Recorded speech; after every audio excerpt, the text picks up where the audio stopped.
ومن أحسن قولا ممن دعا إلى الله وعمل صالحا وقال إنني من المسلمين. وقت کی پابندی کی. اب میں اگلے مقالہ نگار فضیلت الشیخ عبدالمعید المدنی امیر کلیۃ اللغہ العربیہ کو دعوت دینا چاہتا ہوں کہ وہ آئیں اور اپنا مقالہ پیش فرمائیں. شیخ کا موضوع ہے ضرورت الاستفادہ من الامکانیات والتقنیات الحدیثہ المتوفرہ فی الہند، یعنی ہندوستان میں جو جدید تقنیہ اور امکانیات سے استفادے کی کیا ضرورت ہے ہندوستان میں. اس موضوع پر آپ خطاب فرمائیں گے. شیخ سے گزارش ہے تشریف لائیں اور وقت کا خیال رکھیں. جزاک اللہ خیر.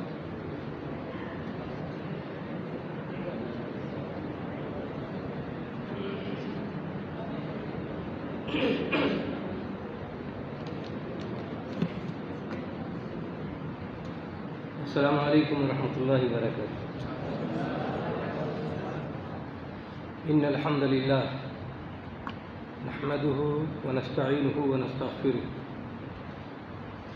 ونعوذ باللہ من شرور انفسنا ومن سیئات اعمالنا من يهده الله فلا مضل له ومن يضلل فلا هادي له واشهد ان لا اله الا الله وحده لا شريك له واشهد ان محمدا عبده ورسوله. اما بعد فقد قال الله تبارك وتعالى بلغ ما انزل اليك من ربك وان لم تفعل فما بلغت رسالته. حضرات، جو عنوان ملا ہے اس پر گفتگو ہو چکی ہے. ریپیٹیشن کا کوئی ارادہ نہیں. کچھ جو بچا ہے اسی سلسلے میں کچھ گفتگو کرنی ہے. سب سے پہلی بات تو یہ، زندگی تغیر پذیر ہے اور ترقی پذیر بھی ہے، اور یہ حتمی شے ہے. نیچر آف لائف یہی ہے. دوسری بات یہ کہ دعوت و تبلیغ قیامت تک واجب ہے، یہ بھی حتمی ہے، اس کو بھی کوئی بدل نہیں سکتا. تو موجودہ وقت میں جو حالات میں تبدیلی پیدا ہوئی، جو ترقی پذیر دنیا میں نئی نئی سہولتیں، امکانات، ٹیکنالوجیز آئی ہیں، جس کی بنیاد پر دعوت و تبلیغ کے لیے ساری دنیا کا دروازہ کھل گیا ہے. ہر جگہ بات پہنچ سکتی ہے. اس سے پہلے اس کا امکان نہیں تھا. اس سے پہلے حکومتیں رکاوٹ بنتی تھیں، ظالم حکمراں رکاوٹ بنتے تھے، قوم قبیلے رکاوٹ بنتی تھیں. لیکن آج سارے بیریئر ٹوٹ چکے ہیں. اگر کسی کے پاس حوصلہ ہے، اگر کسی کے پاس امکانیات ہیں، اگر کسی کے پاس حوصلہ ہے، اگر کسی کے پاس ساری تیاریاں ہیں، تو ساری دنیا کو خطاب کیا جا سکتا ہے اور دعوت و تبلیغ کے لیے سب کو اپروچ کیا جا سکتا ہے. بڑا مسئلہ یہ ہے کہ یہ جتنی ٹیکنالوجی ہے، جتنی امکانات ہیں، کیا یہ ہمارے ہاتھ میں کچھ ہے؟ غیروں نے ایجاد کیا، مالک وہی ہیں، سب اختیارات ان کا ہے. کہیں کسی کونے میں ہمیں اختیار دے دیا تو استعمال کر سکتے ہیں. اور پھر جس سے استعمال ہو رہا ہے اس کو بھی دیکھیے. جس طرح سوشل میڈیا میں یا جتنے بھی ذرائع ہیں، ان تمام ذرائع میں آپ دیکھیے تو کیا ہے؟ گندگی، نجاستیں، کفریات، گندا پن، ننگا پن، یہ سب تو ہے. اسی لیے میں کہا کرتا ہوں سوشل میڈیا کیا ہے؟ ذہنی غلاظت کا ربش ڈمپ ہے. لیکن پھر بھی جتنا ہمیں موقع ملا ہے، جتنا امکانات ہمارے پاس ہیں، جتنا ہم استعمال کرتے ہیں، اس کے بارے میں بات کرتے ہیں. یہی ہمارا موضوع ہے. بقیہ دنیا کیا کرتی ہے وہ نظر انداز کریں. ننگا پن کو نظر انداز کریں، گالی گلوچ کو نظر انداز کریں، ٹپوری پن کو نظر انداز کریں. مشکل یہ ہے مولوی ٹپوری والی باتیں کرتا ہے سوشل میڈیا میں، پڑھا لکھا ہے. تو اس سب سے قطع نظر امکانات کی بنیاد پر منہجی اعتبار سے ہمارے لیے امکانات کتنا ہے، صرف اس پر گفتگو کی جا رہی ہے. امکانات جتنا ہیں تو وہ سب سے پہلے تو اس میں یہ دیکھیں کتنا ایجابیات ہے، کتنا سلبیات ہے، اور ایجابیات اور سلبیات پر کتنا ہم روک لگا سکتے ہیں اور کتنا ہم آگے بڑھا سکتے ہیں. آج دیکھیے. اور پھر یہ کہ سب سے بڑی بات یہ ہے کہ ذرائع ابلاغ کے سلسلے میں آج اتنا غلو ہوتا چلا جا رہا ہے کہ اگر کوئی جاہل بھی ذرائع ابلاغ پر بیٹھ جائے تو ایسا لگتا ہے جبریل علیہ السلام اتر آئے ہیں. بس حکم صادر فرمائیں گے اور ساری دنیا کے کایا پلٹ ہو جائے گی اور سب مسلمان ہو جائیں گے، دیندار بن جائیں گے. یہ غلو بڑھتا چلا جا رہا ہے. ایسا لگتا ہے میڈیا کے مقابلے میں نہ علم کی اوقات ہے، نہ سیرت و کردار کی اوقات ہے، نہ دلائل کی اوقات ہے، نہ براہین کی اوقات ہے۔ یہ سب سے بڑا ٹیڑھا مسئلہ ہے۔ تو یہ غلو پسندی کے بارے میں یاد رکھنا چاہیے۔ اور دعوت و تبلیغ کا سب سے بڑا حصہ ہوتا ہے ابلاغ کے ساتھ ساتھ تربیت۔ اگر تربیت نہیں ہے تو صرف ابلاغ کو استعمال کر دیں اور اپنی بات لوگوں تک پہنچ جائے، وہ اسی ہے جیسے کسی بغیر جوتے کھیت میں بیج ڈالا ہے، اگئے نہ اگئے کوئی بھروسہ نہیں ہوتا ہے۔ تو دعوت و تبلیغ کا سب سے عام مسئلہ جو انبیاء کا طریقہ تھا وہ پرسنل اپروچ ہے، سیرت ہے، کردار ہے، فکر ہے، فہم ہے، منہج ہے۔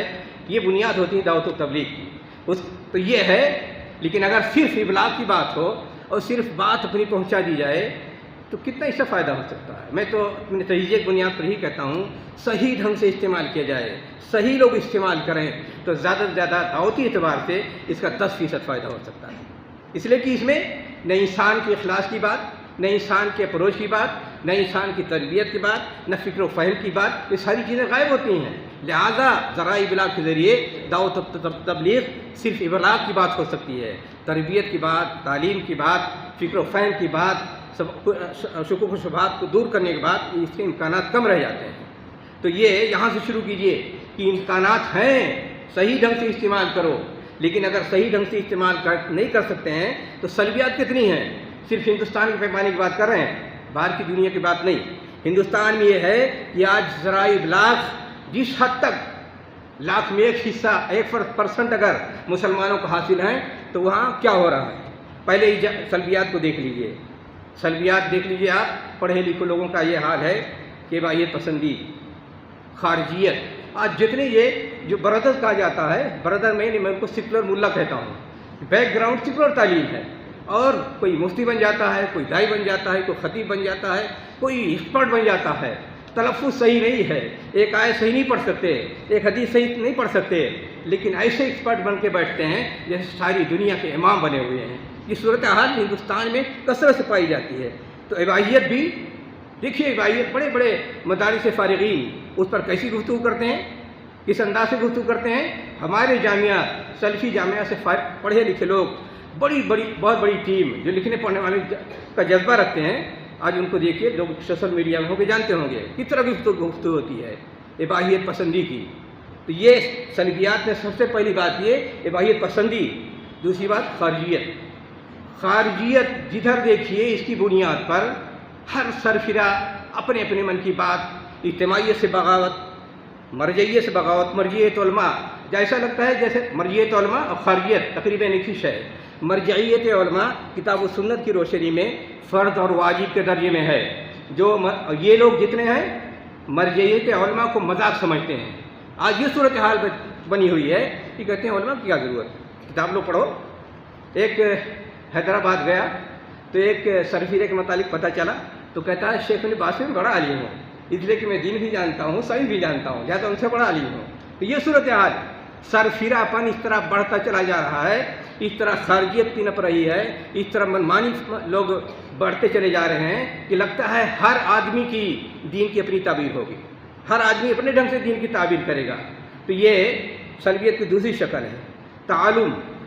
تعلم بھی تقریباً خارجیت کی ایک شکل ہے، لیکن تعلم یہ ہوتا ہے کہ بھائی پڑھا لکھا بھی ہو سکتا ہے، بیک گراؤنڈ دینی بھی ہو سکتا ہے، لیکن یہ کہ سر میں سودا سما جاتا ہے کہ لوگ کہیں یہ سب سے بڑا عالم ہے، اور سب سے بڑا عالم کہنے کی بنیاد پر وہ ایکٹر بننے کی کوشش کرتا ہے، جا بیجا ہر جگہ کہیں تلفظ کے ذریعے لوگوں کو متاثر کرنے کی کوشش کرے گا، کہیں شین کاف کے ذریعے متاثر کرنے کی کوشش کرے گا، کہیں چند سنسکرت کی کچھ سینٹنس یاد ہے اس کو کہنے کی کوشش کرے گا، کہیں انگلش کے کچھ سینٹنس یاد ہے وہ کہے کر کوشش کرے گا، کچھ نہیں ملا تو گانا بجانا شروع کر دے گا۔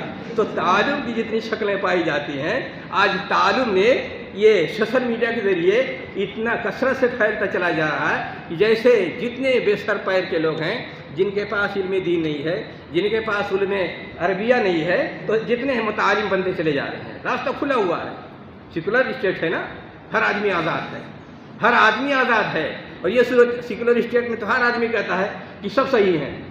اباحیت کی شکل یہی ہوتی ہے، اور سوشل میڈیا بنیاد پر ہر آدمی مدعی ہے، ہر آدمی صحیح ہے، ہر آدمی چور صاحب آپ بھی صحیح ہیں، ڈاکو صاحب آپ بھی صحیح ہیں، مولوی صاحب آپ بھی صحیح ہیں، اور دین کے دعوت و تبلیغ کرنے والے بھی صحیح ہیں. تو سوشل میڈیا یہ سیکولر اسٹیٹ میں آپ جی رہے ہیں، لیکن ایک مسلمان کی حیثیت سے یہ نہیں جانتے ہیں کہ دین کی حیثیت سے زندگی گزارنا ہمارے لیے واجب ہے. سیکولر بن کر زندگی گزارنے کی گنجائش نہیں ہے. تو اس کو لے کر سوشل میڈیا میں ہر آدمی آزاد ہے، حتیٰ کہ اپنی جماعت اپنی تنظیم میں ایسا لگتا ہے جتنے ہیں سرفیرے ہوتے چلے جا رہے ہیں. جس کو دیکھو وہ خود ہی جماعت ہے، خود ہی عالم ہے، خود ہی مفتی ہے، خود ہی داعی ہے، خود ہی منظم ہے، سب کچھ بنتا چلا جا رہا ہے. تو تعلق پھیل رہا ہے سلبیات میں. یہ ہے مرجعیت علماء کا زوال ہو رہا ہے، منہجیت کے ساتھ کھلواڑ. منہج کی بات پر اس طرح بحث چل رہی ہے جیسے منہج کی بات اگر کوئی آدمی کرے تو جرم بن جائے. اس حد تک بات پہنچا دی گئی ہے. اور یہ کون کر رہے ہیں؟ اہل حدیث مدارس سے فارغ حضرات کر رہے ہیں. منہجیت اگر موجود نہیں ہے، منہج اگر موجود نہیں ہے تو بھائی قبر پرستی بھی صحیح ہے، قادیانیت بھی صحیح ہے، بہائیت بھی ٹھیک ہے، قبوریت بھی صحیح ہے، منہج نکال دو سب صحیح ہے، سب کچھ برابر ہو جاتا ہے. تو آج یہ منہجی بھی یہ سوشل میڈیا سے اس کثرت سے اس کی تبلیغ ہو رہی ہے کہ منہج کیا چیز ہے. ہر آدمی آزاد ہے، اپنے ڈھنگ سے بات کرے. عبادت پسندی کوئی ایسی شکل ہوئی، لیکن منہج نام لے کر کے منہجیت کے خلاف بات ہوتی ہے، منہجیت کے خلاف فتوے لگتے ہیں. جو منہجیت کی بات کرے وہ پہلے جیسے علماء کو گالی دی جاتی تھی ایسے گالی دیتے ہیں کہ یہ بیوقوف ہیں، کچھ سمجھتے نہیں ہیں، یا یہ ہے وہ ہیں، دنیا بھر کی کہانیاں بنتی ہیں. تو یہ سلبیت یہ ہے اور کثرت سے چیز پائی جاتی ہے. ایجابیت بھی ایک شکل ہے. ایجابیت یہ ہے خاص طور پہ اس کی سوشل میڈیا کی یا ذرائع ابلاغ کی کہ آدمی جلد سے جلد اپنی بات پہنچا لے جائے. اور پھر یہ کہ دنیا گلوبل ولیج بن چکی ہے. ٹرانسپورٹیشن انفارمیشن کی بنیاد پر دنیا گلوبل ولیج بن چکی ہے.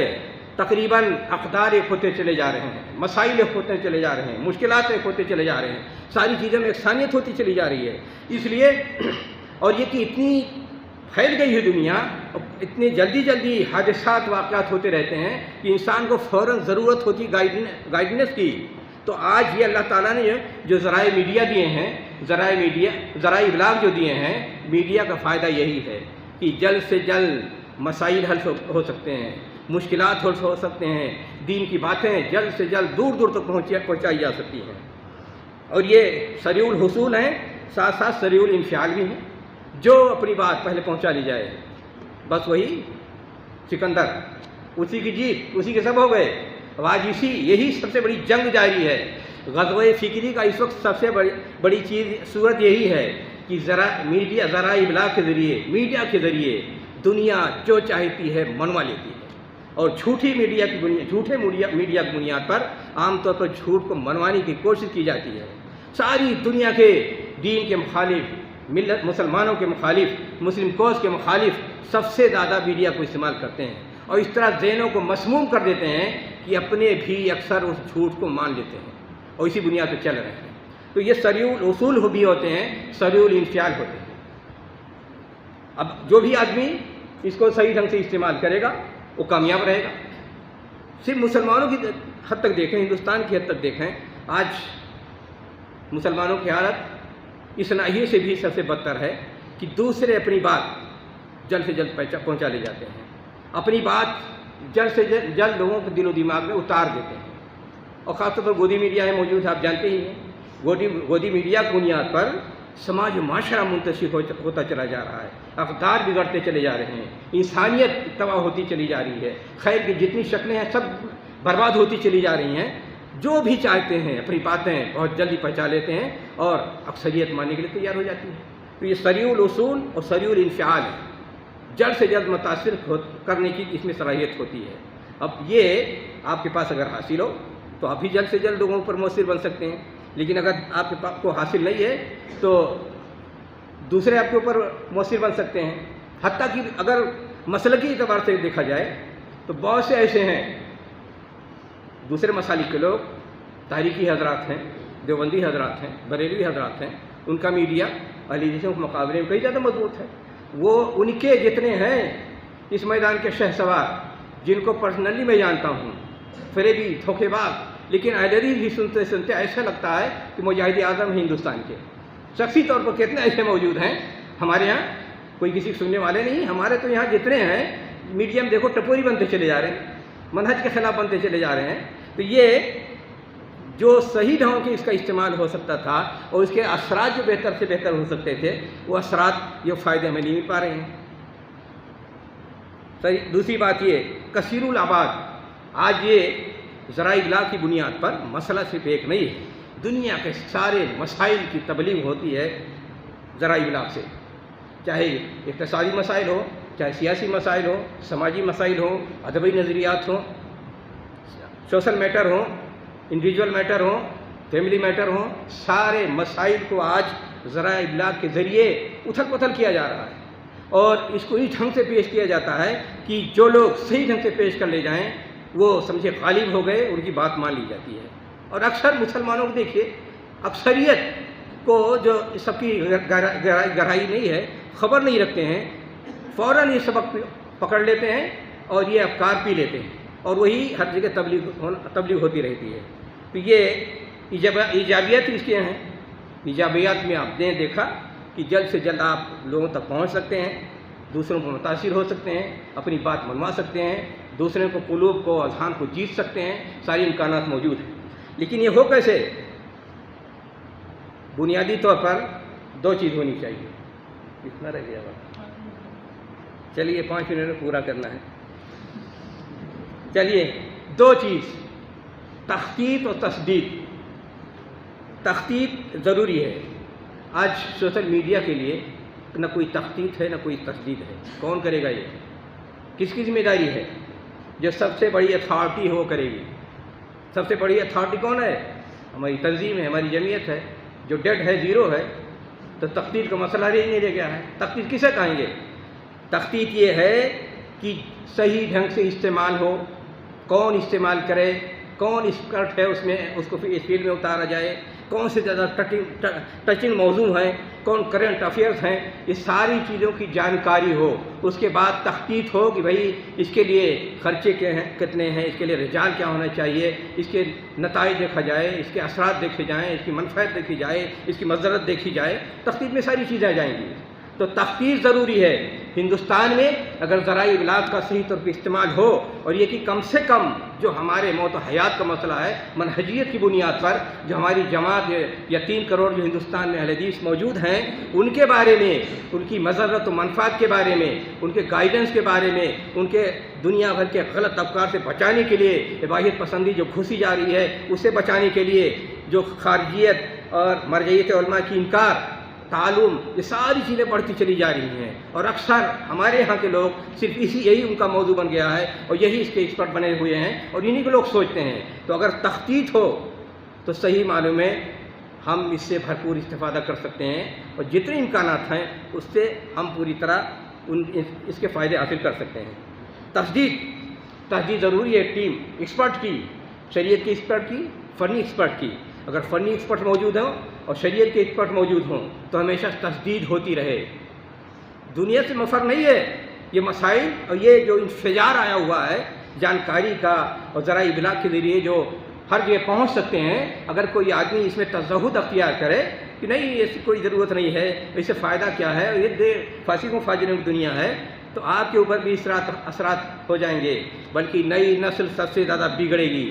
اس لیے اس کے جو غلط اثرات ہیں کم سے کم اس کے بچانے کے لیے اگر ایجابی طور پر اگر ہم کچھ نہ کر سکیں، حالانکہ وہ بھی کرنا ضروری ہے، اگر سلبیات جو اس کے ہیں جو ہماری نئی نسل کے دل و دماغ پر چڑھے جا رہے ہیں، کھائے جا رہے ہیں، صرف ان کو بچانے کے لیے اگر تخطیط نہ ہوئی، اگر تجدید نہ ہوئی، تو ہر ایک کے ہاتھ میں فتنے کا ایک سامان موجود ہے، چھوٹا ہو یا بڑا، اس سے سنتا رہے، بگڑتا رہے۔ تو یہ چند مسائل ہیں جس کے سلسلے میں آپ کے بارے میں بات کی گئی۔ اللہ تعالیٰ سے دعا ہے ہمیں توفیق عطا فرمائے کہ اس حساس موضوع کو صحیح طور پر سمجھیں اور اس کے اندر غلو سے بچیں، اباحیت پسندی سے یا سلبیات سے بچنے کی کوشش کریں۔ وآخر دعوانا الحمدللہ رب العالمین۔